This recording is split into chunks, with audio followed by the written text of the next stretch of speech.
Hello everybody! Once again, welcome back to another video. This is your Lolo Groovy once again. And our project for today, we're going to fix our Kenmore 70 series washing machine. The problem with the washing machine is that it's shaking violently every time you put it in spin. So we're going to open it up and we're going to see what's causing that problem. First, we're going to remove this one bolt at the back.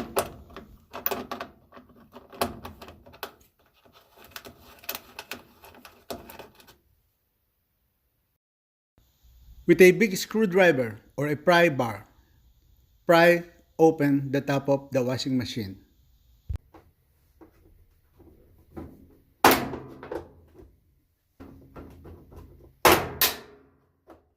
Then lift the whole thing backward.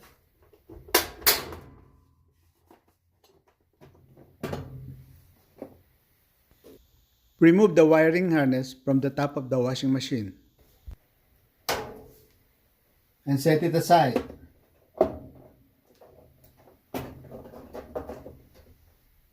Then pry out these two attachments using a screwdriver or a pry bar.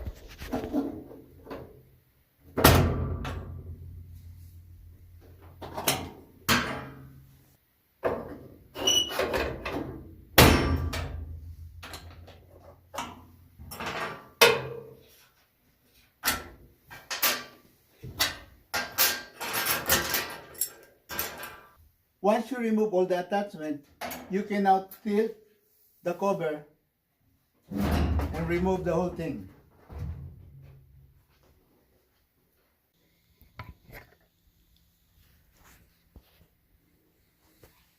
So this is now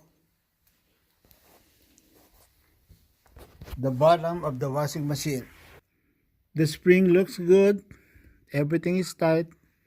Everything seems to be looking in good order. The motor is still nice. So the only thing I noticed is that there's a like powder in here. And when I check it out, it's actually a worn out base pad or snubber pad. That's what they call it. So I'm just gonna replace the snubber pad or the base pad, and I hope that's the only thing that needs to be replaced, and hopefully it's gonna be good to go after that. To make it easy, I also use a car jack and jack up the transmission. Remove the spring that holds down the drum.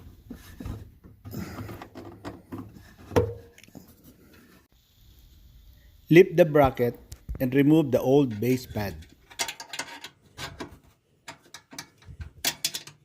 This is what's left with the snubber pad that I pulled out from the washing machine, and it's so thin and worn out.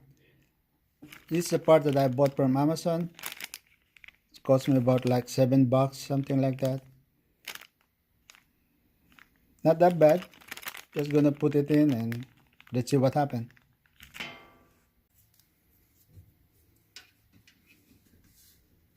Install the 3 base pad or snubber pad into position.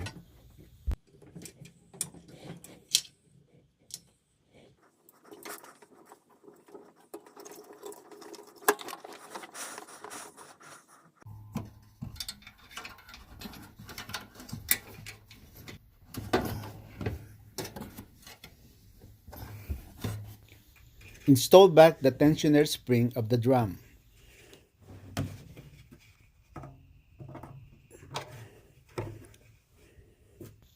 Remove the car jack under the transmission of the washing machine. To assemble, position the machine body.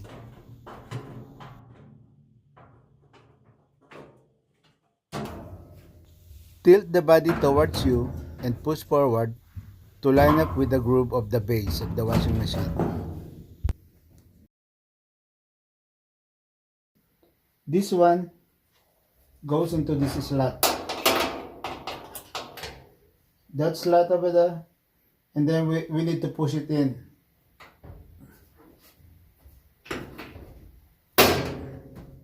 Just like so.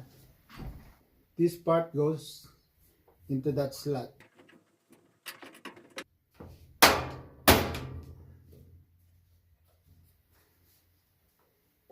And don't forget the wiring harness. Just push it in.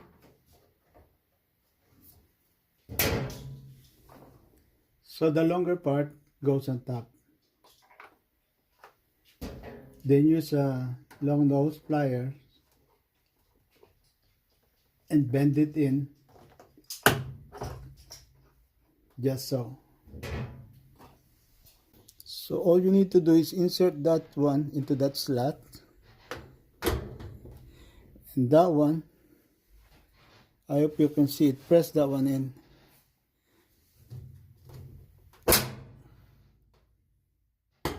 So that longer one goes on top. It's easier with a pair of long nose. So that's how it's gonna sit. So all you need to do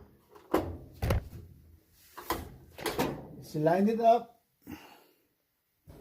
Okay, okay, all you need to do is line up those things and then push it in.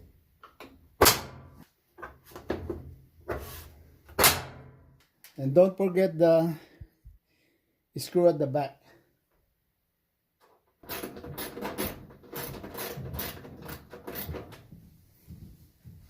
So there you are, all set and good to go. Thank you so much for watching, and if you find this video helpful, kindly subscribe and push the notification bell for more videos.